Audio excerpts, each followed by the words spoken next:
Captain Gregory Hall ruled the 23rd Precinct like a king, his power built on a foundation of fear and favors. His friends called him a model officer. His enemies? They didn't stay enemies for long. For 15 years, no one dared challenge his authority or question the bruises his wife Emily tried to hide beneath long sleeves and practiced smiles. He'd built an empire of corruption that reached from the streets to the mayor's office, leaving broken lives and silenced voices in his wake. Until James Carter saw something he couldn't unsee. They thought James was just another cop who'd learn to look the other way. What they didn't know was that he'd spent his childhood watching his mother suffer in silence, counting her bruises, waiting for someone, anyone, to step up and help. They didn't see the promise he'd made at her grave, or understand that some men become cops not for power, but for justice. Now, with his badge and nothing left to lose, James was about to prove why the most dangerous threat to corruption isn't the one that makes the most noise. It's the one that refuses to stay silent. And in a department built on secrets, one man's courage would expose not just a corrupt captain, but an entire system that had protected monsters for far too long. Just before we get back to it, I'd love to know where you're watching from today. And if you're enjoying these stories, make sure you're subscribed, because tomorrow's special episode is one you definitely don't want to miss. James Carter drummed, his fingers against the steering wheel of his patrol car, watching the sunrise paint streaks of orange across the city skyline. Another early morning at the precinct, but he didn't mind. These quiet moments reminded him why he'd become a police officer in the first place, to make a difference in a world that hadn't always been kind to him. His mind drifted back to his childhood home, a small apartment in the rougher part of town, where his mother Sandra had raised him alone after his father passed. She'd worked 2 jobs to keep food on the table, only to come home to the nightmare that was Roger, his stepfather. James could still hear the sounds of their arguments, the sickening thuds, his mother's muffled cries. He shook his head, dispelling the memories as he pulled into the precinct parking lot. Today was supposed to be different. A department barbecue, a chance for everyone to relax and show their families that police work wasn't all danger and darkness. As he stepped out of his car, the morning air still crisp, he spotted Captain Gregory Hall's black SUV already parked in its reserved spot. The captain was exactly what the department wanted in a leader: tall, commanding presence, with a perfectly pressed uniform, and a smile that could charm politicians and community leaders alike. But something about that smile never quite reached his eyes, at least not when he thought no one was watching. Inside the precinct, James nodded to Michelle Rivera, his closest friend on the force. She was reviewing case files at her desk, dark circles under her eyes suggesting another late night. "You look like you could use some coffee," he said, placing a cup from his morning coffee run on her desk. "My hero," Michelle smiled, taking a grateful sip. "You coming to the barbecue later?" "Wouldn't miss it. Someone has to make sure you actually take a break from work." Their conversation was interrupted by Captain Hall's booming voice carrying from his office. "Emily, where are those budget reports?" James watched as Emily Hall, the captain's wife, hurried past their desks, clutching a folder to her chest. She was younger than her husband by at least 15 years, with honey blonde hair and delicate features that seemed perpetually arranged in an expression of careful composure. "Right here, Gregory," she said, her voice soft but steady. James couldn't help but notice how she tensed when the captain reached for the folder, how her smile seemed more like a mask than a genuine expression. It reminded him of his mother, always walking on eggshells around Roger, trying to anticipate his moods. The barbecue later that day was held in the park behind the precinct, the spring air filled with the smell of grilling burgers and the sound of children playing. James helped set up tables while watching the interactions around him. Captain Hall was in his element, moving from group to group, telling jokes and slapping backs. The perfect picture of a respected leader. Emily was manning the drinks table, arranging cups with precise movements. James approached to help, noticing how she seemed to be favoring her left wrist. "Let me give you a hand with those," he offered, reaching for a stack of cups. "Oh, thank you, Officer Carter." Her sleeve rode up slightly as she passed him the cups, revealing the edge of what looked like a dark bruise. She quickly tugged the sleeve down, but not before James caught the unmistakable pattern of finger marks. His stomach twisted with recognition. How many times had he seen his mother try to hide similar marks? "Emily," he started carefully, keeping his voice low. "If you ever need to talk—" "Emily!" Captain Hall's voice cut through their conversation like a knife. He appeared beside them, placing a possessive hand on his wife's shoulder. James didn't miss the slight flinch she tried to suppress. "I see Officer Carter's helping you with the drinks," Hall said, his tone pleasant, but his eyes hard as steel. "Don't let me interrupt." Emily quickly excused herself, leaving James alone with the captain. Hall's friendly smile remained, but there was something predatory in his gaze. "Carter," he said, his voice dropping to a near whisper. "You're relatively new here, so let me give you some friendly advice. Focus on your own business. People who stick their noses where they don't belong tend to find themselves looking for new precincts, or new careers entirely. Understand?" James met his gaze steadily, even as his pulse quickened with anger. "Perfectly, sir." The rest of the afternoon passed in a blur of forced smiles and careful distances. James couldn't stop watching Emily, noting how she always seemed to be looking over her shoulder, checking her husband's location. It was like watching a choreographed dance. One wrong step could lead to disaster. As the event wound down and people began packing up, James headed to the parking lot to retrieve some cleaning supplies from his car. He rounded the corner just in time to see Emily dropping a stack of files, papers scattering across the asphalt. He rushed to help her gather them, noticing how her hands trembled as she reached for the documents. In the fading daylight, he could see more clearly the bruising on her wrist, now accompanied by what looked like older marks higher up her arm. "Emily," he said softly, handing her the last of the papers. "Are you okay?" She froze for a moment, her eyes meeting his. In that brief second, he saw years of fear and pain reflected in them, so similar to what he'd seen in his mother's eyes all those years ago. But just as quickly, the walls came back up. "I'm fine," she whispered, clutching the files to her chest. "Really, please, just leave it alone." She hurried away, leaving James standing alone in the darkening parking lot. Later, that night, he found Michelle still at her desk, finishing up paperwork. He dropped into the chair beside her, his mind still churning with what he'd witnessed. "Michelle, can we talk?" She looked up, reading the serious expression on his face. "What's wrong?" "It's about Captain Hall and his wife. Something's not right there." Michelle's expression immediately shifted to concern mixed with warning. "James, whatever you're thinking, don't. Hall isn't someone you want to cross. You've noticed it too, haven't you?" She glanced around to ensure they were alone before leaning closer. "Look, everyone has their suspicions, okay? But Hall is untouchable. He's got friends in every department, connections all the way up to the mayor's office. Besides, Emily's never filed a complaint." "My mother never filed complaints either," James said quietly. "Doesn't mean she wasn't being abused." Michelle reached across the desk to squeeze his hand. "I know your heart's in the right place, but be careful. Hall has ways of making problems disappear." The next morning, James found a note on his desk. The handwriting was shaky, the paper creased as if it had been crumpled and smoothed out several times. "Thank you for helping with the files. And for asking. But please don't worry about me. I'm fine." The words might have been reassuring if James hadn't noticed the tiny water spots on the paper, teardrops that had dried but left their mark, just like the bruises on Emily's skin.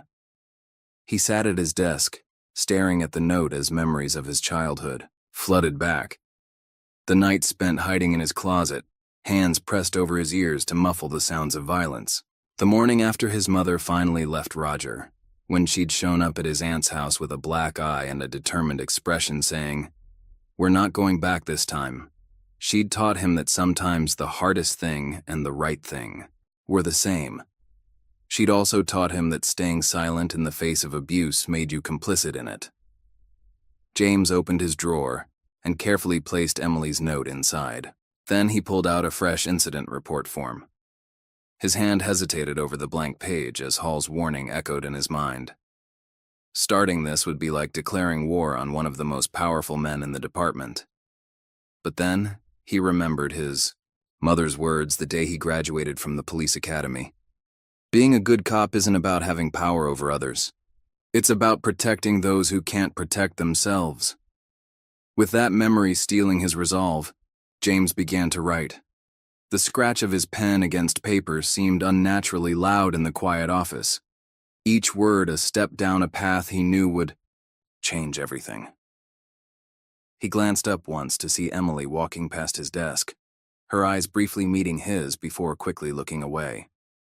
In that moment, he saw the same fear and desperate hope he'd seen in his mother's eyes all those years ago. James turned back to his report, his jaw set with determination. He didn't know exactly how this would play out, but he knew one thing, for certain, he couldn't look the other way. Not again. Not ever again. As he wrote, the morning sun climbed higher in the sky, casting long shadows across his desk. Sometimes the hardest battles were fought not on the streets, but in the quiet moments when you had to decide whether to speak up or stay silent. James had made his choice. The real question now was, what would it cost him? The morning after filing his initial report, James sat through the department's weekly briefing with heightened awareness. Every gesture, every interaction between Captain Hall and Emily seemed loaded with new meaning. She stood at the back of the room, taking notes with trembling hands, while Hall commanded attention from the front, discussing recent arrests and upcoming operations. James noticed how Emily's eyes never left the floor when Hall spoke, how she seemed to shrink into herself whenever he gestured in her direction. The signs were there, clear as day to anyone who knew what to look for. He wondered how he hadn't seen it sooner. Officer Carter. Hall's voice cut through his thoughts. Something particularly interesting about my wife today. The room fell silent. James met Hall's gaze steadily. Just paying attention to the briefing, sir. Good. Because we wouldn't want anyone getting distracted. Hall's smile didn't reach his eyes. Now, about the upcoming charity gala. The charity gala. James had almost forgotten about the department's annual fundraising event at the Grand Plaza Hotel. It was the precinct's biggest public relations opportunity of the year, where Hall would be in his element, playing the role of the dedicated public servant. After the briefing, Michelle caught up with him in the hallway. You're not exactly being subtle, she whispered, falling into step beside him. Neither is he, James replied, keeping his voice low. Did you see how Emily could barely look up during the entire meeting? Michelle glanced around before pulling him into an empty interview room. There's something you need to know, she said, closing the door. Remember Sarah Winters? James furrowed his brow. The officer who resigned last year? She didn't just resign. Michelle leaned against the wall, arms crossed. Before she left, she tried to file a harassment complaint against Hall, said he'd been making inappropriate comments, threatening her position if she didn't play along. James felt his pulse quicken. What happened? The complaint mysteriously disappeared from her file. A week later, evidence surfaced suggesting she'd been taking bribes. She resigned before the investigation could start. Michelle's expression was grim. Hall has a way of making problems disappear, James, usually along with the people who cause them. The charity gala arrived the following weekend, transforming the Grand Plaza's ballroom into a sea of dress uniforms and evening wear. James watched as Hall worked the room, his arm wrapped possessively around Emily's waist. She wore a high-necked navy dress that covered most of her skin, but couldn't quite hide the tension in her shoulders. Ladies and gentlemen, Hall's voice boomed through the microphone, commanding instant attention. I want to thank you all for supporting our department tonight. But most of all, I want to thank my loving wife, Emily, without whom none of this would be possible. The crowd applauded as Hall pulled Emily close for a kiss. James caught the barely perceptible way she stiffened at his touch, the flash of fear in her eyes before she forced a smile. Later, as the evening wound down, James found himself helping Emily collect empty glasses from the tables. She seemed distracted, jumping slightly when he approached. Gregory. "Oh, I'm sorry, Officer Carter," she stammered, nearly dropping a glass. "I thought—" "It's okay," he said gently. "And please, call me James." She nodded, but her eyes kept darting to the doors. "I should go. Gregory doesn't like me talking to other officers too long." "Emily." James kept his voice soft, non-threatening. "If you ever need help—" "You don't understand," she cut him off, her voice barely a whisper. "No one can help. He knows things about my family, my father." Before she could continue, Hall appeared behind her. "Emily, darling, the mayor's waiting to say goodbye." She hurried away, leaving James with the distinct impression that she'd been trying to tell him something important. The next few days, he paid closer attention to Emily's interactions around the precinct. She moved like someone under constant surveillance, always aware of who might be watching. Late one night, as James was finishing up paperwork, his phone rang. The number was blocked. "Hello?" There was silence on the other end, then a shaky breath. I need to talk to someone." Emily's voice was barely audible. "Emily, are you okay?" The line went dead. The next morning, James arranged to meet her at a small cafe several blocks from the precinct. He arrived early, choosing a table with a clear view of both exits. Emily arrived 20 minutes late, wearing large sunglasses despite the cloudy day. "I shouldn't be here," she said immediately, her hands clutching her coffee cup. "If Gregory finds out—" "He won't," James assured her. "Emily, please, let me help you." She removed her sunglasses, revealing dark circles under her eyes. "You can't help me. No one can. Gregory. He has information about my father. Judge William Parker." James knew the name. A respected retired judge who'd presided over some of the city's biggest cases. "What kind of information?" "He took bribes," Emily whispered, tears forming in her eyes. "Gregory found proof. And my brother Michael. He's involved in some real estate deals that aren't exactly legal. Gregory said if I ever try to leave him, if I ever tell anyone what he does to me, he'll destroy them both." "What does he do to you, Emily?" She pulled up her sleeve, revealing fresh bruises overlaying old ones. "He says next time, it'll be worse." And I believe him. James felt sick with anger and recognition. How many times had his mother hidden similar marks? "There are people who can protect you, your family." "You don't know him like I do," Emily cut in. "He has friends everywhere, judges, lawyers, other officers. He's untouchable." She stood abruptly. "I have to go. Please forget we had this conversation." After she left, James sat at the cafe for a long time, his coffee growing cold as he wrestled with his next move. Making an official report without Emily's cooperation would be difficult, but staying silent wasn't an option. His decision was made for him when he returned to the precinct and found Hall waiting by his desk. "Nice coffee shop on Maple Street," Hall said casually, examining James's nameplate. "Quiet, private, good place for conversations?" James felt his muscles tense. "Is there something you need, Captain?" Hall stepped closer, his voice dropping to a menacing whisper. "Let me be very clear, Officer Carter. Your career, your reputation, your entire future depends on the next few choices you make. Emily is my wife. Whatever misguided crusade you think you're on ends now, or things will get very unpleasant for everyone involved." James held his ground. "Is that a threat, sir?" That's a promise. Hall smiled, cold and calculating. Ask Sarah Winters what happens to people who cross me. Oh wait, you can't. No one knows where she went after her unfortunate departure. After Hall left, James sat at his desk, his hands shaking with suppressed rage. The conversation had only strengthened his resolve.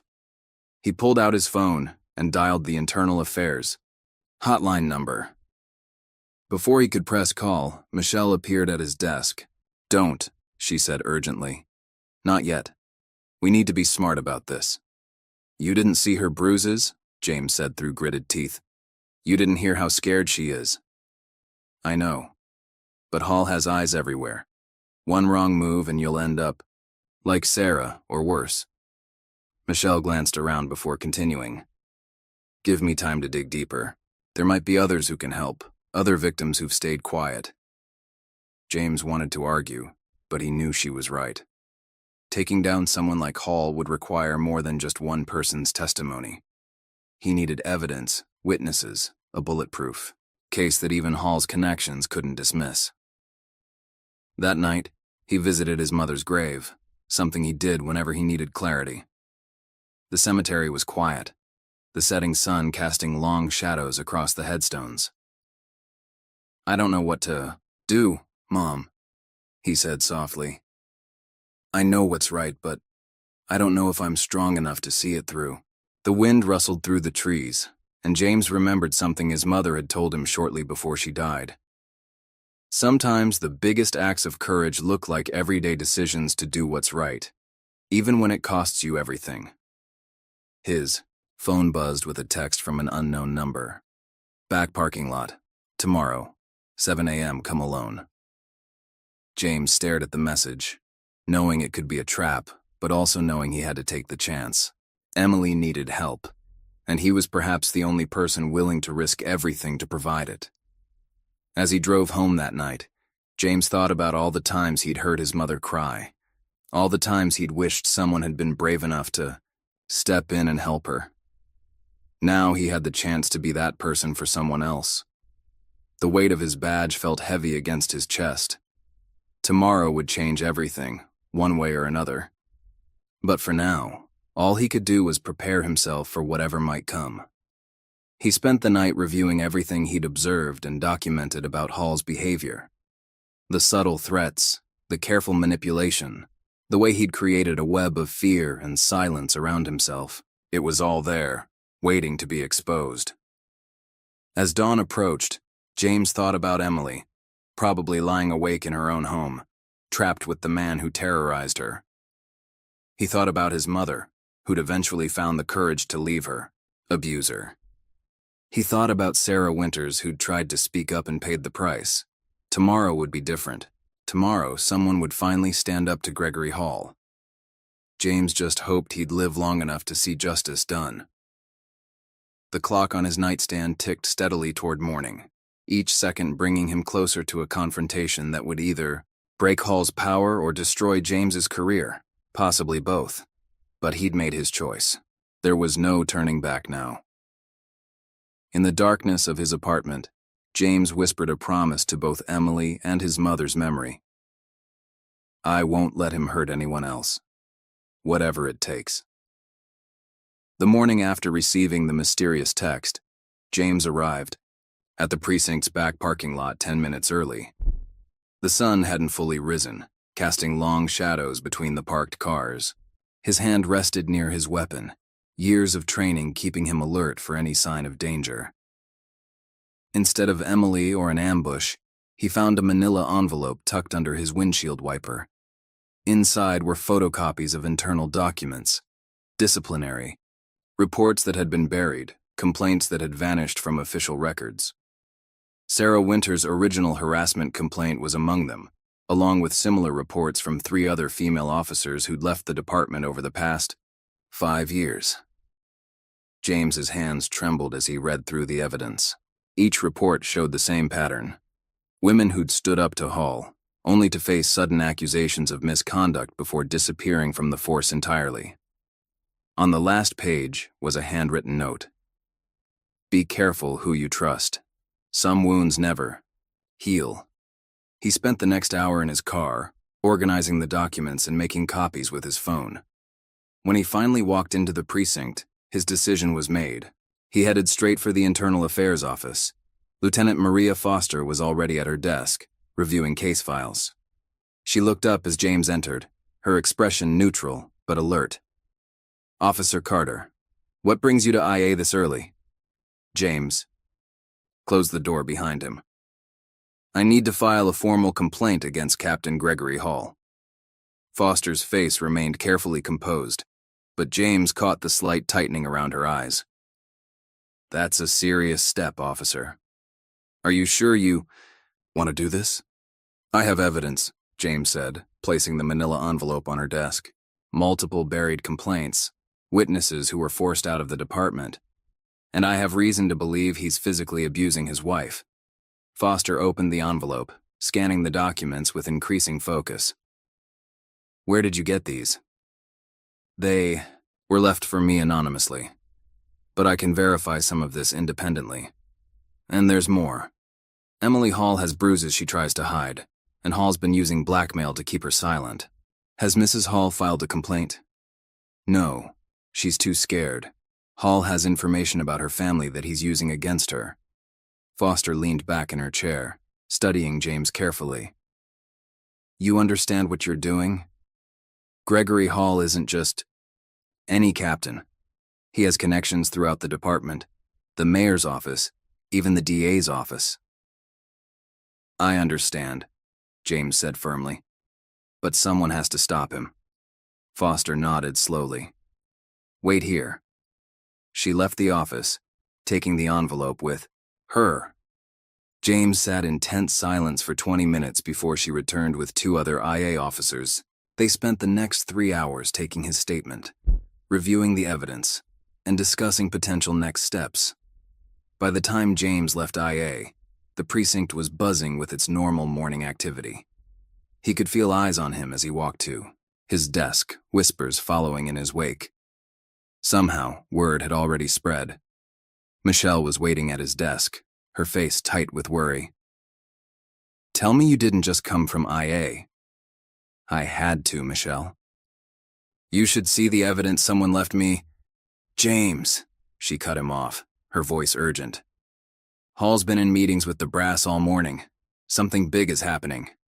Before she could elaborate, James's computer pinged with a new email. His heart sank as he read the subject line: "Immediate suspension pending investigation." The email detailed allegations of bribery during a drug bust 6 months ago. According to an anonymous tip, James had accepted payment to look the other way during a raid. His suspension was effective immediately. He had 30 minutes to clear out his desk and surrender his badge. "This is ridiculous," he muttered, reading through the charges. "I wasn't even part of that raid. I was on vacation that week." "It doesn't matter," Michelle said softly. "Hall's making his move." James looked up to see Hall emerging from the captain's office, flanked by 2 senior officers. Their eyes met across the room, and Hall's lips curved into a slight smile. "Officer Carter," Hall called out, his voice carrying across the suddenly quiet bullpen. "I trust you've received the notification about your suspension?" "Yes, sir," James replied, standing to face him. "Though I have to say the timing seems awfully convenient." "Corruption is never convenient, Carter. We take allegations of bribery very seriously in this department." Hall's voice dripped with false concern. "I'm particularly disappointed, given how vocal you've been about ethical conduct."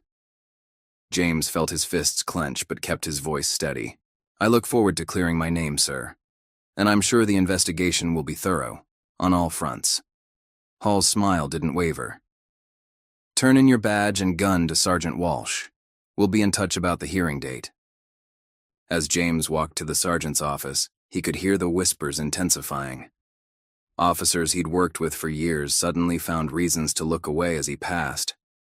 Only Michelle met his eyes, her expression a mix of sympathy and fear. By afternoon, local news websites were running the story. Officer suspended amid corruption allegations. Some articles mentioned his troubled history and pattern of questionable conduct. All fabrications, but damaging nonetheless.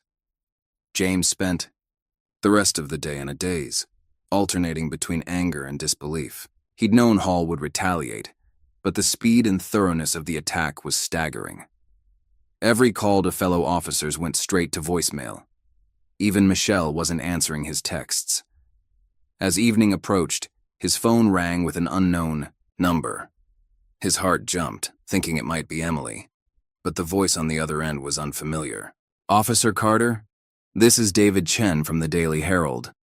Would you care to comment on the allegations against you, or on your history of conflicts with Captain Hall?" James ended the call without responding. Minutes later, another reporter called. Then another. His phone kept ringing until he finally turned it off. Looking out his apartment window at the gathering darkness, James felt the full weight of his isolation. Hall had orchestrated this perfectly, discrediting him before his complaint could gain traction, ensuring that any accusations he made now would look like desperate attempts to deflect blame. A knock at his door made him jump. He approached cautiously, checking through the peephole. Emily stood in the hallway, glancing nervously over her shoulder. James opened the door. "Emily, what are you doing here?" She pushed past him into the apartment, her movements jerky with anxiety. "I'm sorry," she said, her voice breaking. "I'm so sorry, James. I can't back up your complaint. Gregory knows you went to IA. He says if I say anything to support you, he'll destroy my father. He has proof of everything. The bribes, the deals, all of it." "Emily, listen to me." James tried to keep his voice calm. "We can protect your family. There are agencies that can help." "No!" She cut him off. "You don't understand. Gregory isn't working alone. He has people everywhere. The last person who tried to help me..." She trailed off, shuddering. "I can't risk my family. I'm sorry." Before James could respond, she was gone, leaving him alone with the knowledge that his last potential witness had been thoroughly silenced. His phone vibrated with a text from Michelle. "We need to talk. Not over the phone. Tomorrow, 9 a.m., Franklin Park." James stared at the message, wondering if he could still trust her. But what choice did he have? The next morning was unseasonably cold. James arrived at Franklin Park early, scanning the nearly empty paths for any sign of surveillance. Michelle was already there, sitting on a bench near the duck pond. "Hall has connections in the mayor's office," she said without preamble, as he sat beside her. "Serious ones. This goes way deeper than anyone realized." "What do you mean?" "I've been doing some digging. Those real estate deals Emily's brother is involved in, they're connected to a major development project the mayor's been pushing. Hall's got dirt on half the city council." James processed this information. So when he threatens Emily's family, he's not just threatening to expose her father's corruption. He's threatening to bring down an entire network of political deals and favors. Michelle looked around nervously. "James, you need to back off. This is bigger than domestic abuse now. People like Hall don't go down easily, and they don't go down alone. So I'm supposed to just walk away? Let him keep hurting her? I'm saying you need to be smart about this. Hall's already destroyed your credibility. Any move you make now will look like revenge." As if to emphasize her point, James's phone buzzed with a news alert. The Daily Herald had published another story about him, this one suggesting he had a history of mental health issues and was known for making unfounded accusations against superior officers. "They're painting you as unstable," Michelle said softly. "Soon they'll start digging into your family history, your mother's abuse, everything. Hall won't stop until you're completely discredited." James felt a cold anger settle in his chest. "Then I'll have to find another way." "James, I promised myself I wouldn't look away, Michelle. Not like people did when my mother needed help." He stood, his decision made. "Hall thinks he's untouchable because of his connections. Maybe it's time to start looking into those connections. Michelle grabbed his arm. That's exactly what he wants you to do. The deeper you dig, the more desperate you'll look. Then what do you suggest? Step back. Let IA handle the investigation. If there's anything to find, they'll find it. But James could hear the doubt in her voice. They both knew IA's investigation would go nowhere. Hall had too many friends, in too many places. As he walked home, James thought about Emily, trapped in what seemed like an impossible situation. He thought about Sarah Winters and the other officers who'd been forced out. He thought about his mother, who'd suffered in silence for years before finally finding the courage to leave. His phone buzzed with another text, this one from an unknown number. Most people know when to quit. Don't be stupid, Carter. James deleted the message without responding. Hall might have won this round, but the war wasn't over. Someone had gotten him those files on Hall's previous victims. Someone out there knew the truth and wanted it exposed. As night fell, James sat at his kitchen table, surrounded by copies of the documents he'd received and notes from his own investigation. His career might be in ruins, his reputation shattered, but he still had one advantage. Hall thought he'd won, and people who thought they'd won often got careless. Tomorrow, he would start looking into those real estate deals Michelle had mentioned. Tomorrow, he would begin mapping out Hall's network of connections and finding its weak points. Tomorrow, he would find a way to fight back. But tonight, he allowed himself to feel the full weight of what he'd lost. His badge, his colleagues, respect, his sense of security. The price of doing the right thing was always high, but he'd never imagined it would cost him quite so much. In the darkness of his apartment, James made a silent vow. Hall might have destroyed his career, but he wouldn't destroy his determination to see justice done. Whatever it took, however long it took, he would find a way to expose the truth. The only question was, how many more lives would Hall destroy before that happened? James sat in his car, outside a rundown diner on the outskirts of town, watching. Rain streaked down his windshield. The message from Daniel Torres had been brief. Starlight Diner, 3 p.m., come alone. After 3 days of suspension and endless media harassment, any lead was worth following. Torres was already inside, occupying a corner booth with a clear view of both exits. He looked older than his file photo, gray streaking his dark hair, deep lines etched around his eyes. 5 years ago, he'd been a detective in Hall's precinct. Now he worked security at a shopping mall. You're either brave or stupid, Torres said as James slid into the booth. Probably both. You're the one who reached out to me, James reminded. Him. Torres stirred his coffee absently. Yeah, well, maybe I'm tired of carrying around secrets. When I saw your name in the papers, I knew Hall was up to his old tricks. What happened to you? Same thing that's happening to you now. I started asking questions about some irregularities in case files. Evidence that disappeared, witnesses who changed their stories overnight. Torres leaned forward. Hall has a system. He finds people's weak spots, family secrets, financial troubles, whatever dirt he can dig up. Then he uses it. Like he's using Emily's family against her? Torres nodded. Judge Parker's skeletons were just the beginning.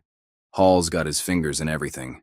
Real estate deals, political campaigns, department promotions, the whole city's rigged, and he's one of the guys pulling the strings. Their conversation was interrupted by James's phone buzzing. A new email from Emily, sent from an anonymous account. Check your car's trunk. I'm sorry. James felt his pulse quicken. I need to go. Watch your back, Torres warned. And check your car for tracking devices. Hall likes to know where his enemies are. Outside, James approached his car cautiously. The trunk lock had been picked so carefully he almost didn't notice the marks. Inside, he found a small digital recorder and a USB drive. Before he could examine them further, his phone rang. Emily's voice was barely a whisper. I had to do something. Those are recordings of Gregory threatening me and files about the real estate deals. But please, you can't tell anyone where you got them. Emily, I have to go. He's coming. The line went dead. James quickly secured the evidence in his jacket and drove home, taking a circuitous route to check for tails. His apartment door was slightly ajar when he arrived. Drawing his personal firearm, James entered carefully. The place had been thoroughly searched. Drawers emptied, furniture overturned. On his kitchen table sat a single photograph, his mother's grave taken earlier that day. The message was clear. His phone buzzed with a text from Michelle. You need to see the news, now. Turning on his TV, James found every local channel covering the same story. The narcotics unit had executed a search warrant on his car while it was parked at the diner. They'd found a kilo of cocaine in the trunk, exactly where Emily's evidence had been planted. James's hands shook as he reached for his phone. Before he could call anyone, there was a pounding at his door. James Carter, this is the police. We have a warrant for your arrest. Everything happened in a blur after that. The arrest, the processing, the humiliating walk past news cameras as officers led him into the station. He caught glimpses of familiar faces.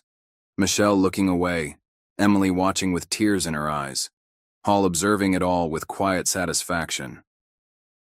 The holding cell was cold and familiar in all the wrong ways. James had put countless people in cells like this one, but he'd never imagined being on the other side of the bars. Hours passed before Michelle appeared, her badge getting her access to speak with him privately. They're saying you were working with drug dealers, she said, her voice low. That you've been on their payroll for months. Hall provided evidence, bank records showing suspicious deposits, witness statements.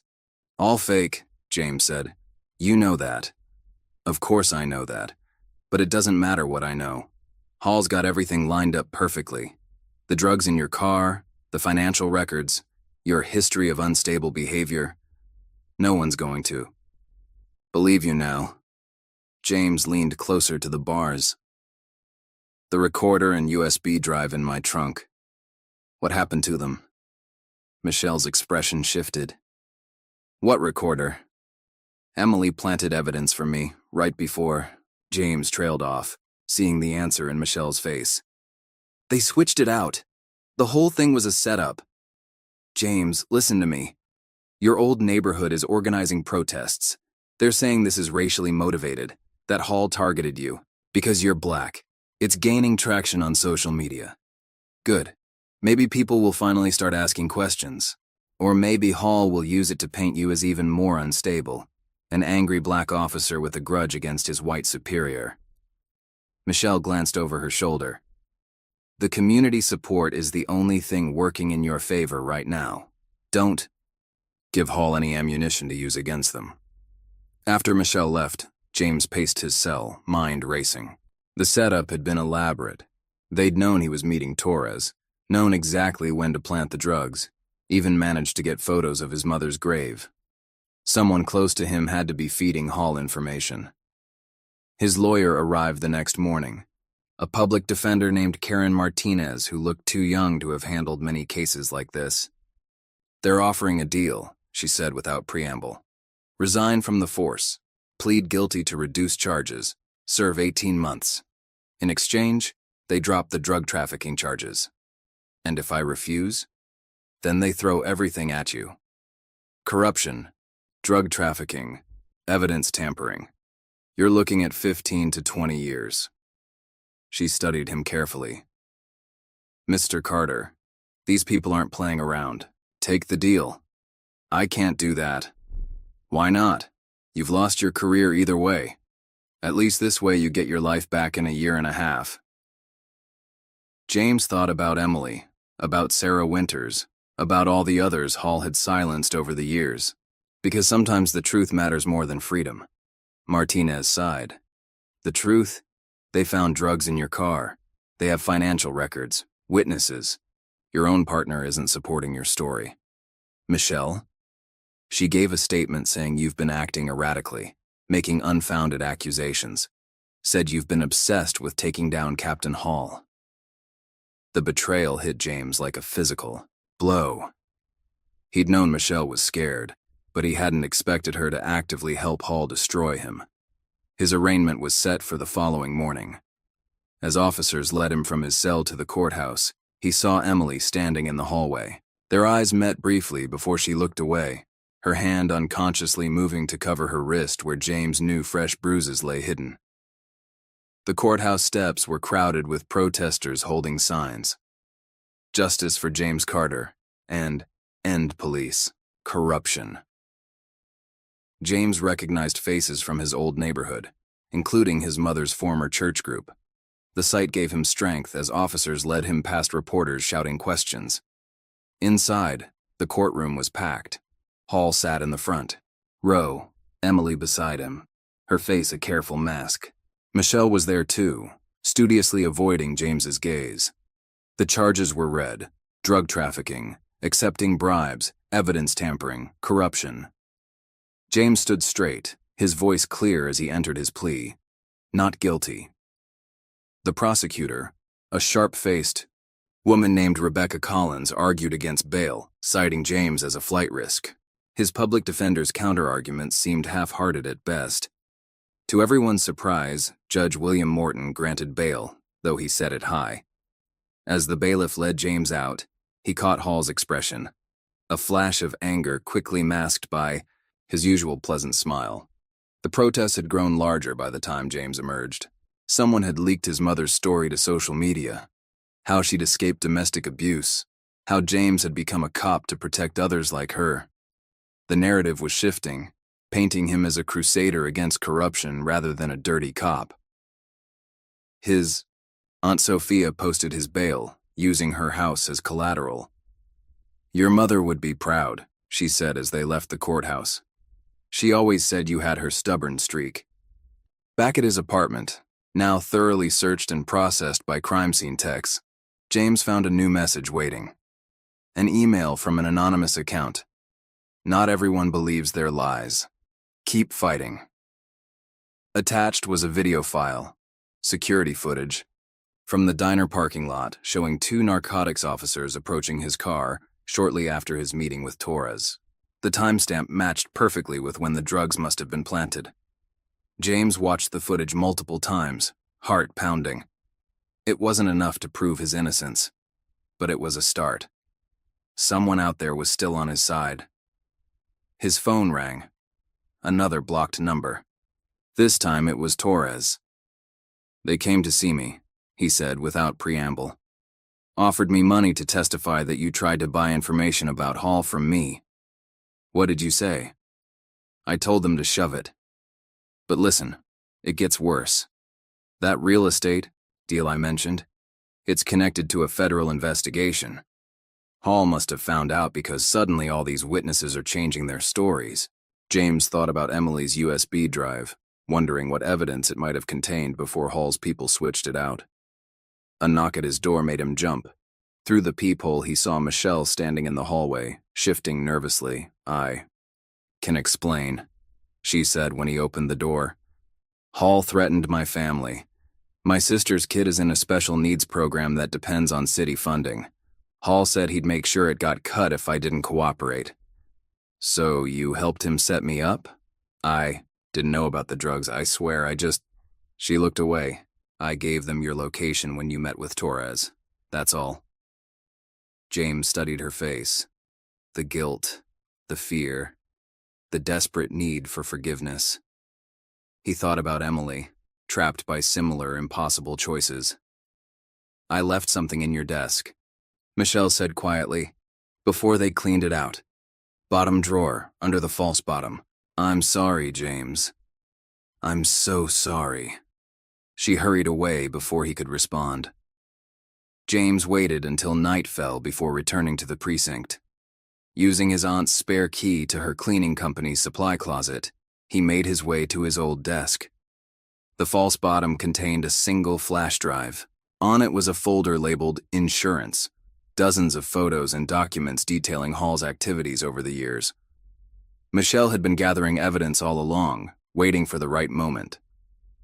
As James drove home, a patrol car pulled in behind him, lights flashing. His heart raced as he pulled over, knowing this couldn't be a coincidence. The officer approached, hand resting on his weapon. "Step out of the vehicle, Mr. Carter. Captain Hall would like a word." James's mind raced. The flash drive felt heavy in his pocket. Everything he needed to expose Hall was right there, but first he had to survive this encounter. "Is this really how you want to do this?" he asked the officer. "Helping him intimidate people in the middle of the night?" The officer's expression flickered with uncertainty. In the distance, James could see camera phones recording from several windows. The neighborhood was watching. "Your choice," James continued. "But remember, Hall's not going to be in power forever. When he falls, everyone who helped him is going down too." After a long moment, the officer lowered his hand from his weapon. "Get out of here, but watch your back." James drove home, taking a winding route, checking constantly for tails. His phone buzzed with a text from Emily. "He knows you have something. Be careful." Sleep was impossible that night. James sat in his darkened apartment, watching the street below through a gap in the curtains. His mother's words echoed in his mind. "The truth always comes out eventually. The question is, who's willing to stand up for it when it does?" Tomorrow he would find a way to get Michelle's evidence to someone who could use it. Tomorrow he would start fighting back. But tonight, he allowed himself to feel the weight of everything he'd lost. His badge, his reputation, his friends. The price of doing the right thing kept rising, but he knew he couldn't stop now. Too many people were counting on him, even if they couldn't say it out loud. The federal building downtown loomed over James as he passed through security. His heart pounded against his ribs, Michelle's flash drive feeling like a live grenade in his pocket. The text from Rachel Gaines, federal prosecutor, had been direct. 10 a.m. Bring everything. Rachel's office was sparse and functional, with case files stacked neatly on every surface. She was younger than James expected, but her eyes held the dim, sharp intensity of someone who'd seen the darker side of justice. "We've been watching Hall for 3 years, Rachel said, gesturing for James to sit. "Money laundering, racketeering, corruption, but he's always been one step ahead. Every time we get close, witnesses disappear or change their stories." "Like Sarah Winters?" Rachel nodded. "And others. Hall's got dirt on half the city. The real estate developments you stumbled onto? That's just the tip of the iceberg. We're talking hundreds of millions in dirty money flowing through shell companies, bribes paid to city officials, evidence vanishing from police lockup." James placed the flash drive on her desk. "Michelle Rivera's been collecting evidence. Photos, documents, recordings. Everything Hall's done over the past 2 years." Rachel examined the drive's contents, her expression growing more intense with each file. "This is good. Really good. But we need more. Someone willing to testify. Someone Hall can't intimidate into silence." "Emily," James said quietly. "His wife. She tried to get me evidence before they set me up with the drugs, but Hall's people switched it out. Mrs. Hall would be the perfect witness, but..." Rachel trailed off, studying a particular document. "According to this, Hall's got her family in a tight spot. Judge Parker's acceptance of bribes, her brother's fraudulent real estate deals. Hall could destroy them all with one phone call." "So what's the play?" Rachel leaned back, considering. "We set up a sting. Make Hall think you're willing to cut a deal. Turn over the evidence in exchange for the charges being dropped. He'll be suspicious, but his ego won't let him ignore the threat. He'll kill me before letting me expose him. Not if we do this right." Rachel pulled out a legal pad. "We leak small pieces of information to the press. Make him think someone else is talking. Meanwhile, you approach him about a deal. The pressure will make him sloppy." Their planning was interrupted by James's phone buzzing, a text from Emily. "Gregory knows you met with the feds. He's furious.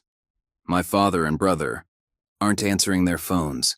James showed Rachel the message. She immediately grabbed her phone, barking orders to someone about protective custody for Judge Parker and Michael Parker. Too late. Emily's next text read, Gregory's men have them.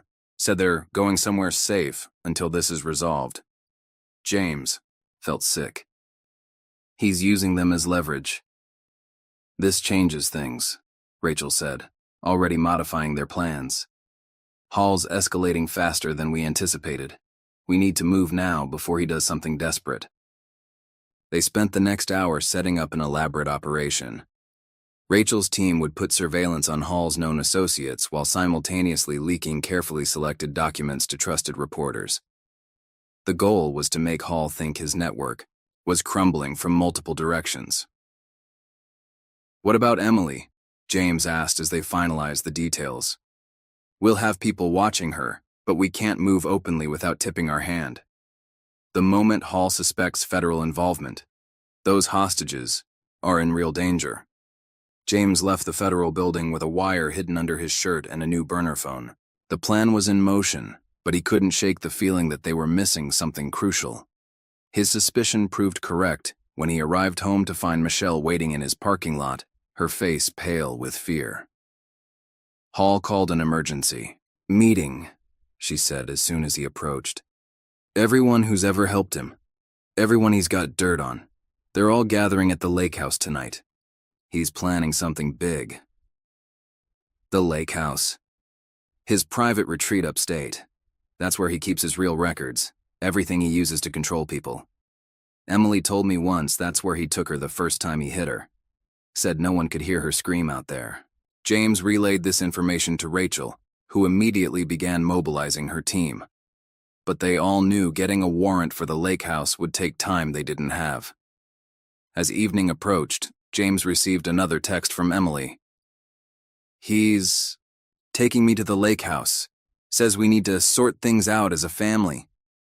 James, I'm scared. The next hour was a blur of activity. Rachel's team scrambled to get emergency warrants while setting up surveillance on all roads leading to the lake house. James paced his apartment, feeling helpless as the pieces moved around him. His burner phone rang, a number he didn't recognize. Think carefully about your next move, Carter. Hall's voice was calm, almost pleasant. I have Emily, her father, and her brother all here enjoying my hospitality. One wrong move from you or your federal friends, and this family reunion takes a very dark turn. If you hurt them, that depends entirely on you. Come to the lake house, alone. Bring every piece of evidence you have. We'll sort this out like reasonable men. How do I know they're alive? There was a rustling, then Emily's voice. James, don't. Her words cut off in a muffled cry. 2 hours, Hall said. Come alone, or I start sending pieces of the judge back to his courthouse. The line went dead. James immediately called Rachel. It's a trap, she said before he could speak. I know, but we don't have a choice. Emily and her family, our leverage.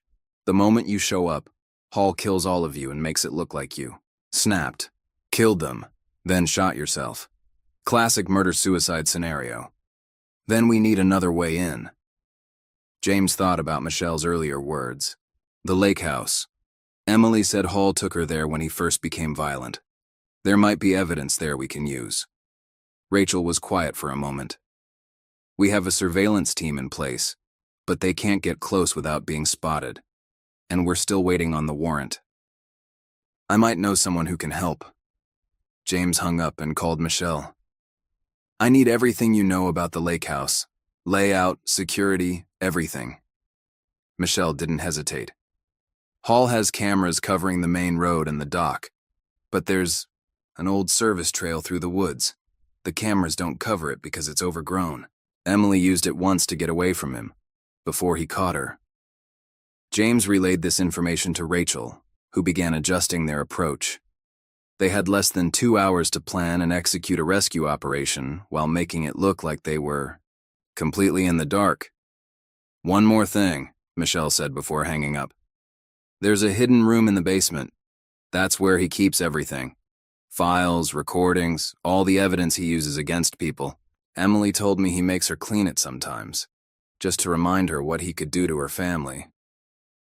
James thought about Emily cleaning that room, surrounded by the weapons Hall used to control people's lives. His hands clenched into fists. Rachel's team moved quickly, positioning operators in the woods around the lake house, while making it appear their main forces were still in the city.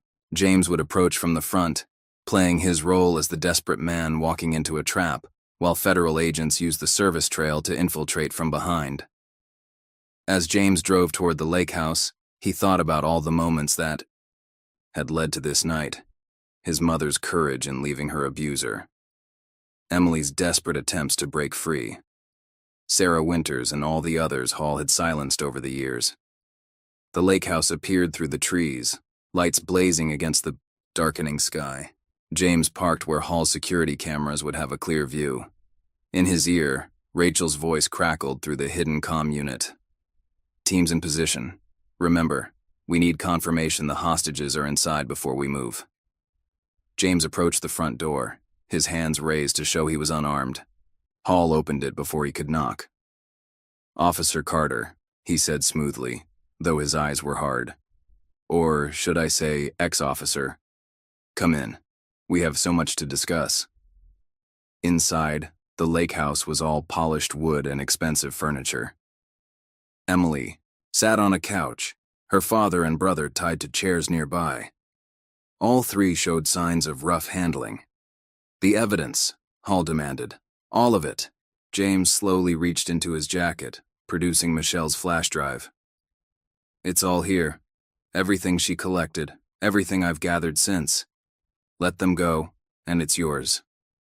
Hall smiled. "You know I can't do that. Throw the drive over here." Slowly. As James complied, he noticed Emily's slight head movement, a gesture toward the basement door. Hall's smile widened as he caught the motion too. "Wondering what's down there, Carter? Why don't we all take a look? After all, you came all this way to find evidence." They descended the basement stairs, Hall keeping James in front while his men brought the hostages. The hidden room Michelle had mentioned was concealed behind a false wall, revealed by a hidden switch. Inside, filing cabinets lined the walls. A computer setup occupied one corner, surrounded by external hard drives. This was Hall's command center, the place where he stored all the dirt he'd collected over the years. Impressive, isn't it? Hall gestured at the files. "Everything I need to control this city, all in one place. Of course, none of it leaves this room." "Like Sarah Winters' complaint?" James kept him talking, knowing Rachel's team needed time to get into position. "Or the evidence of Judge Parker's bribes?" "Just pieces in a larger game." Hall's pleasant mask was slipping, revealing the predator beneath. "You could have played along, Carter.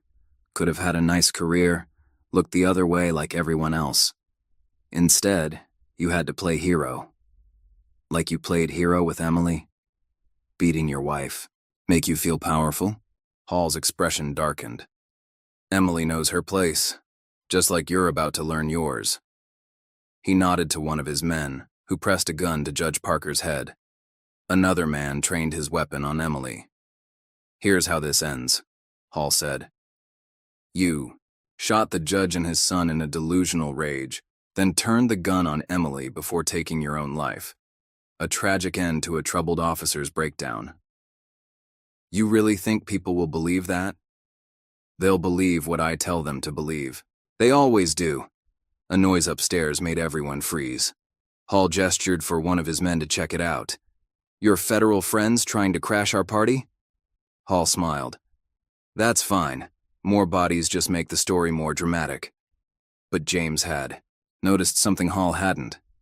Emily had managed to work one hand free while everyone was distracted. She caught his eye, giving the slightest nod. "You know what your mistake was?" James kept Hall's attention. "You got so used to having power over people you forgot what real strength looks like. And what's that? The strength to stand up to people like you." Emily moved with surprising speed, grabbing a heavy paperweight from a nearby desk and swinging it at the guard nearest her. The distraction was all Rachel's team needed. They burst through multiple entry points simultaneously, filling the room, with shouts of "FBI, hands up!" The next few minutes were chaos. Hall tried to reach for a weapon but was quickly subdued. His men, faced with federal agents and assault rifles, surrendered without a fight. As agents secured the scene, James rushed to untie Judge Parker and Michael. Emily collapsed into her father's arms, sobbing with relief. "The evidence, Rachel," said, surveying the room. "It's all here. Everything we need to take down his entire network." Hall, being handcuffed, glared at James with pure hatred. "This isn't over." "Yes, it is," Emily said, her voice stronger than James had ever heard it. "I'm done being scared of you." Outside, more federal agents arrived to process the scene. Emily gave a formal statement, finally free to tell everything Hall had done to her. Judge Parker and Michael, despite their own crimes, agreed to cooperate in exchange for leniency. Rachel pulled James aside as EMTs checked over the former hostages. "We'll need you to testify too. It won't be easy. Hall still has friends in high places." "I know. But the truth needs to come out." As dawn broke over the lake, James watched Hall being led to a federal transport vehicle. The man who had seemed so powerful, so untouchable, now looked small in handcuffs. Emily approached, wrapped in a shock blanket. "Thank you," she said softly, "for not giving up on me." James thought about his mother, about all the people who had looked away when she needed help. No one should have to face abuse alone. His phone buzzed with a text from Michelle. "Just heard what happened. You did it. You really did it." Looking. At the lake house, now swarming with federal agents gathering evidence, James felt a weight lift from his shoulders. Hall's reign of terror was over. His network of corruption and intimidation would soon be exposed. But he knew the fight wasn't over. There would be trials, testimony, attempts by Hall's allies to discredit witnesses. The road ahead would be long and difficult. For now, though, he could take comfort in knowing that at least one abuser had been stopped. At least one victim was free. As the sun rose over the lake, James remembered his mother's words about the price of doing what's right. Looking at Emily's relieved face and the evidence being carried out of the lake house, he knew every sacrifice had been worth it. The truth had finally come out. Now it was time to make sure justice was served. The precinct locker room was empty when Hall cornered James, the fluorescent lights casting harsh shadows across his face. 3 days had passed since the lake house raid, and Hall's release on 9/9/9. Bail had sent shockwaves through the department. "You think you've won?" Hall's voice was low, dangerous. "You think finding those files changes anything?" "I still own this city." James stood his ground, though his heart hammered against his ribs. "It's over, Hall. The feds have everything. The bribes, the blackmail, the abuse. Emily's testifying. Emily won't say a word, not if she wants her family to stay breathing." Hall stepped closer, his mask of civility completely gone. "You have no idea what you've started, Carter. No idea who you're really fighting." Before James could respond, Hall was gone, leaving behind only the echo of his threat and the scent of expensive cologne. James immediately called Rachel Gaines. "He threatened Emily's family again," James reported. "We need to move them to protective custody." "Already on it," Rachel replied. "But we've got another problem. Emily's missing." James felt his blood run cold. "What do you mean, missing?" "She went to pick up some clothes from her house and never made it to the safe house. Her security. Detail found her car abandoned in the parking lot." James was already moving, heading for his car. "Hall has her." "We don't know that for sure. Listen, James, don't do anything rash. We're setting up surveillance on all of Hall's known locations." But James wasn't listening anymore. He remembered something Emily had told him during their first. Real conversation at the cafe, about a vacation house in the mountains where Hall would take her when he wanted complete privacy. Michelle answered on the first ring. "James, I just heard the mountain house." He cut her off. "The one Emily mentioned. Where is it?" There was a pause. "Pine Ridge Road, about an hour north of the city. But James, Hall will be expecting you. It's probably a trap." "I know. But I can't wait for the feds this time." He could hear Michelle typing. "I'm sending you the exact address. There's a service entrance through the garage. Emily said the keypad code is her mother's birthday. 0517. Be careful." The drive to Pine Ridge Road was a blur of tension and planning. James knew he should wait for backup, knew he was walking into a trap, but the memory of Emily's bruises and terrified eyes drove him forward. A text came through from an unknown number. "You want her? Come alone.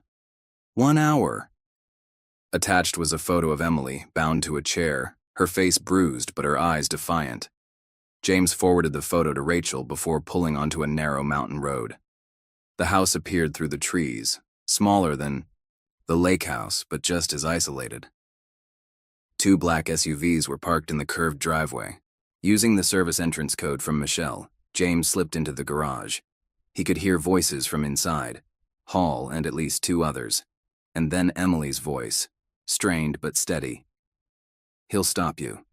James won't let you get away with this." "James, Carter is about to have a tragic accident," Hall replied. "Just like your father will if you don't cooperate." James edged closer to the door, drawing his personal weapon. Through the gap, he could see Emily tied to a dining room chair, Hall pacing, in front of her while 2 men stood guard. His phone vibrated. "Rachel. Team's en route. 15 minutes. Do not engage." But Hall was raising his hand to strike Emily, and James knew he couldn't wait. He burst through the door, weapon raised. "Step away from her." Hall's men drew their guns, but Hall himself just smiled. "Right on time, Carter. Always rushing in to save the day. Let her go, Hall. It's over." "Over? This is just beginning." Hall nodded to one of his men, who pressed his gun to Emily's head. "Drop your weapon, or she dies right now." James hesitated, calculating angles and odds. But then he saw Emily's slight head shake, the same silent signal she'd given at the lake house. In one fluid motion, Emily threw herself sideways, chair and all, as James opened fire. The guard by Emily went down, clutching his shoulder. The second guard got off a shot that grazed James's arm before taking cover behind a couch. Hall used the chaos to disappear down a hallway. James rushed to Emily, quickly untying her while keeping his gun trained on the wounded guard. "He's got proof," Emily gasped as soon as she was free. "Video of my father accepting bribes. He's going to upload it to every news outlet in the city." "Where?" "His office, end of the hall. But James, he's not alone. There are more men outside." As if to confirm her words, they heard cars pulling up outside. Hall's backup had arrived. "Get to the garage," James ordered. "Michelle's coming with a team. I'll handle Hall. I'm not leaving you." "Emily, please, I can't fight him if I'm worried about you." She hesitated, then pulled him into a fierce hug. "Be careful." James waited until she was safely away before heading down the hallway. He could hear Hall in his office, typing frantically. "It's done, Carter," Hall called out. "By morning, Judge Parker's career will be over, his reputation destroyed, and that's just the beginning." "There won't be a morning for you, Hall. Not as a free man." "Always so. Righteous, just like your mother, right? How is Sandra these days?" "Oh wait, she's dead.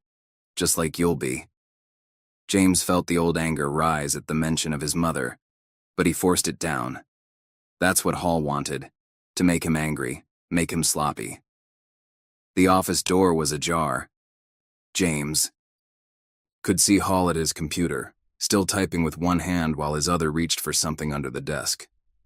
"Last chance," James called out. "Surrender now."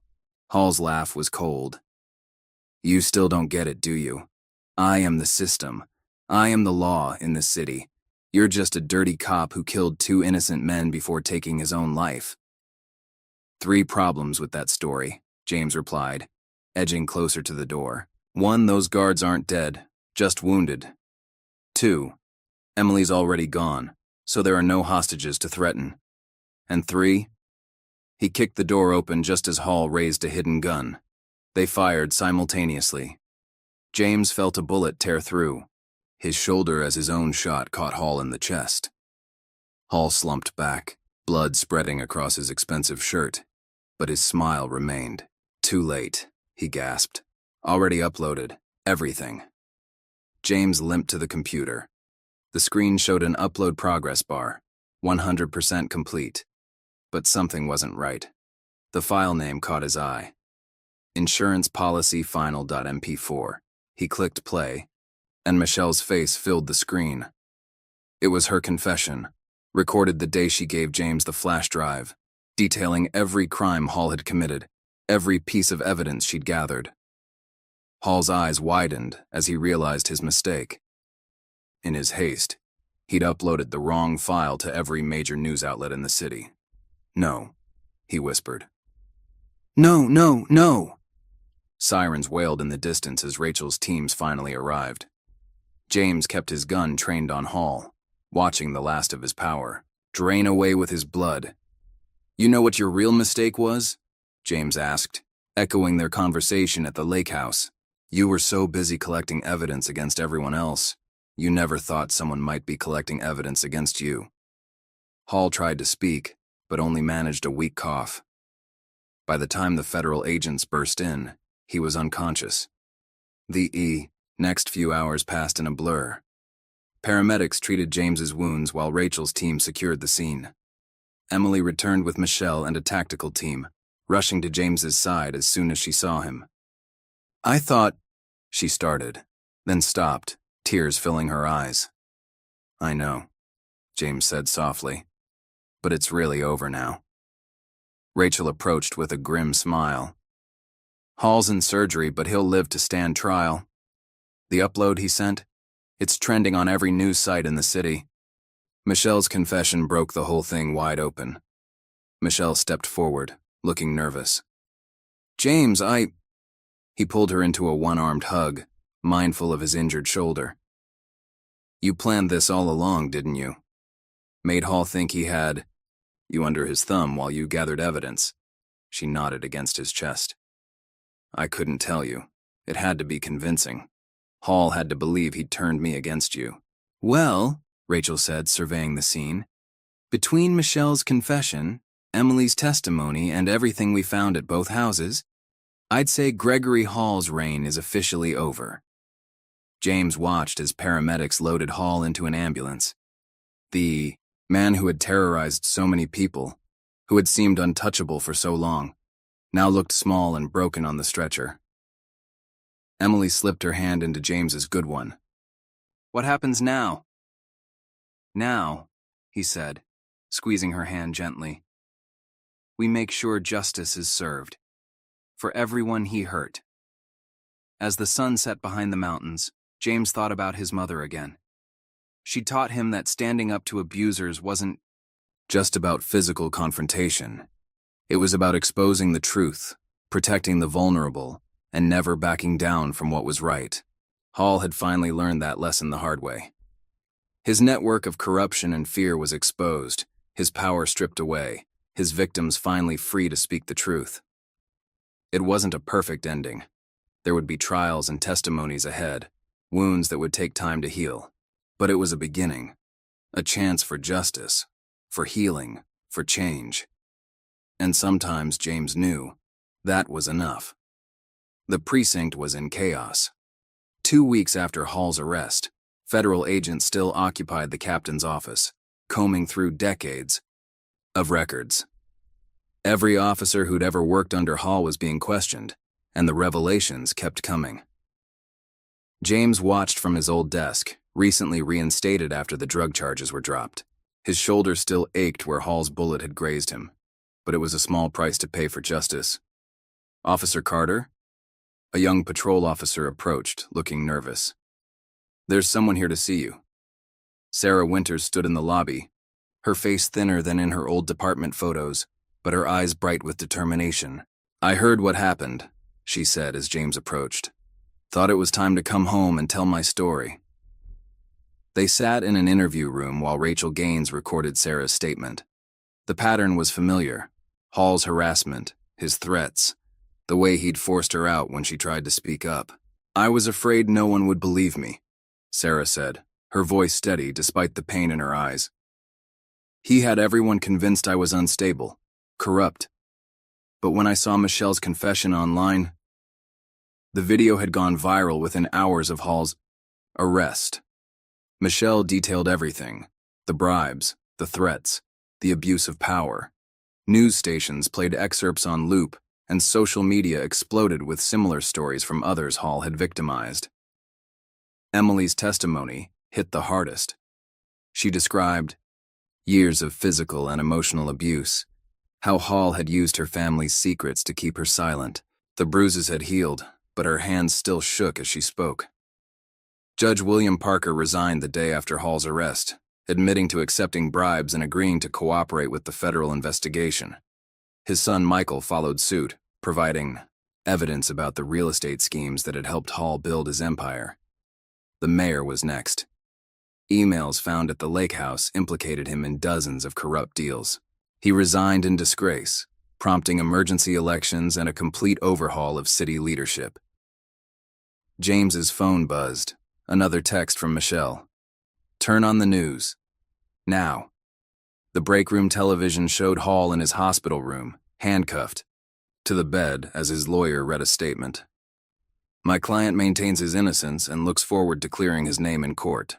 But the real story was the crowd outside the hospital. Hundreds of protesters demanding justice, many holding signs with Emily's photo and the words, "We believe her." Emily herself was healing slowly. She'd moved in with her aunt in another state, attending therapy and slowly rebuilding her life. Her daily texts to James were getting stronger, more hopeful. The support group is helping, she'd written that morning. So many women with similar stories. We're all learning to be strong together. The precinct door chimed, drawing James's attention. Lieutenant Maria Foster from Internal Affairs entered, carrying a thick file. We've finished our review, she announced, placing the file on James's desk. Every case Hall touched, every officer he supervised, it's all being reopened. The corruption went deeper than anyone realized. James opened the file, recognizing names and incidents from his own time under Hall. How many officers were involved? At least a dozen took bribes or helped cover up evidence. More looked the other way. It's going to take years to clean up this mess. The cleanup had already begun. Half the senior officers had been suspended pending investigation. Others had resigned rather than face scrutiny. The department felt hollowed out. But there was hope in the emptiness, space for something better, to grow. Rachel Gaines arrived that afternoon for another round of interviews. Hall's attorney is pushing for a plea deal, she told James privately. He knows we have him on everything: the corruption, the abuse, the attempted murder at the Mountain House. He's offering to name names in exchange for a lighter sentence. What are you going to do? That depends partly on Emily. As the primary victim in the domestic violence charges, her opinion carries weight. She's flying in tomorrow to discuss it. James nodded, remembering Emily's strength during the Mountain House confrontation. She'd come so far from the frightened woman he'd first noticed at the department barbecue. His phone buzzed again. Michelle. This time, not a text, but a news link. Another officer had come forward, this one from Hall's previous precinct. The pattern stretched back decades. The media was calling it the biggest police corruption scandal in the city's history. News vans remained parked outside the precinct, hoping to catch officers coming and going. Some claimed Hall's network extended to other cities, other departments. James's Aunt Sophia visited that evening, bringing dinner to his desk. Your mother would be proud, she said, watching him sort through witness statements. She always said you'd do great things. I just did what was right. That's why she'd be proud. Standing up to men like Hall, protecting people who can't protect themselves. That's exactly what she taught you to do. After Sophia left, James found himself looking at old photos on his phone. His mother at his police academy graduation, her smile bright despite the cancer that would take her just months later. She'd lived long enough to see him earn his badge, but not long enough to see him truly become the officer she'd believed he could be. The next morning, Emily arrived with Rachel. She looked different, stronger, more confident, her eyes clear and focused. I don't want to make a deal, she said firmly when Rachel explained Hall's offer. He doesn't deserve mercy, not after everything he's done. Rachel nodded. There's something else you should know. After Michelle's confession went viral, we've had women coming forward from other precincts, other cities. Hall wasn't just corrupt, he was teaching others to be corrupt, creating a system of abuse and silence. Then we need to break that system, Emily said. All of it. They spent hours planning strategy for the trials ahead. Hall would face multiple federal charges, plus state charges for domestic violence and attempted murder. Each of his corrupt officers would be tried separately, preventing them from coordinating their defenses. Michelle joined them later, bringing coffee and determination. The new officers are arriving next week, she reported. Complete restructuring of the command system. New policies for handling complaints, especially about superior officers. Who's taking over as captain? James asked. They're promoting from outside the department. Someone with a strong record of reform and accountability. The mayor's replacement made it a priority. The day ended with a small victory. Sarah Winters was officially reinstated. Her record cleared of Hall's false accusations. She would return to duty the following week, assigned to help investigate other potential victims of department corruption. James walked her to her car, remembering how Hall had used her story to threaten him. Thank you for coming back, he said. For being willing to tell the truth. Sarah smiled. Thank you for making it possible. For showing us we don't have to be afraid anymore. That night, James visited his mother's grave again. The protest signs people had left at the precinct kept playing in his mind. We believe her. Such simple words, but they held so much power. His phone lit up with a text from Emily. Just finished another therapy session. Getting stronger every day. Thank you for believing me when no one else would. James thought about all the changes sweeping through the department, the city, maybe even beyond. Hall had built his power on fear and silence. But those foundations were crumbling. People were speaking up, supporting each other, demanding better. It wasn't a perfect ending. Some officers who'd helped Hall would escape justice. Some victims would never feel safe enough to come forward. The system that had allowed his corruption to flourish wouldn't change overnight. But it was changing. The walls of silence were breaking. Down. The next Gregory Hall would find it harder to build his empire of fear, harder to silence those who stood up to him. As James drove home, he passed the precinct. The news vans were still there, but now they were covering a different story. The positive changes happening in the department. The new policies being implemented, the voices finally being heard. Inside his apartment, James found an envelope that had been slipped under his door.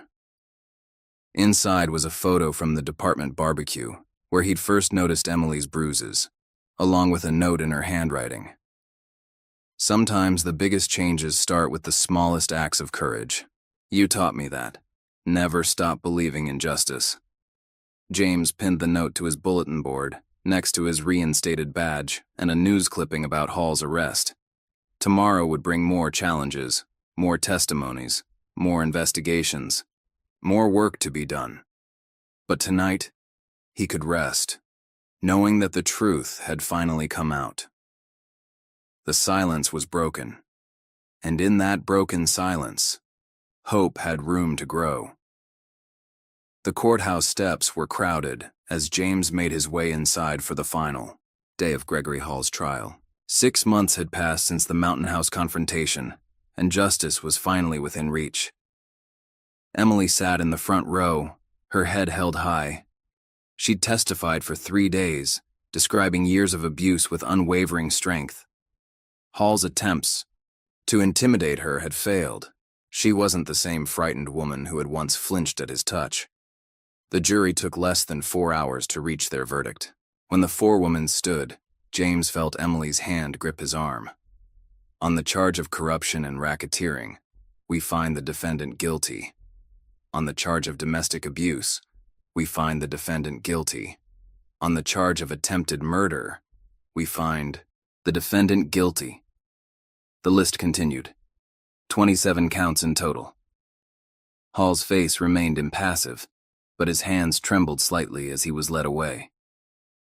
Outside, Emily faced the media cameras with quiet dignity. Today isn't just about one man's crimes. It's about breaking the silence that protects abusers. It's about standing up and saying enough. The sentencing came a week later, 40 years without possibility of parole. Hall's empire of corruption and fear had crumbled to dust. The ripples spread far beyond one courtroom. The federal investigation, sparked by Michelle's confession, had uncovered similar patterns in other departments, other cities. More victims came forward, more corrupt officers faced justice. James's role in exposing Hall led to unexpected opportunities. The new police commissioner offered him a promotion to lieutenant, along with a position heading a newly formed integrity unit. "We need officers like you," the commissioner said. "People who aren't afraid to stand up for what's right, no matter the cost." But James had other plans. The community center in his old neighborhood was becoming reality, a safe space for victims of domestic violence, funded partly by assets seized from Hall's corrupt enterprise. "I can do more good here," he told Rachel Gaines as they toured the nearly completed building.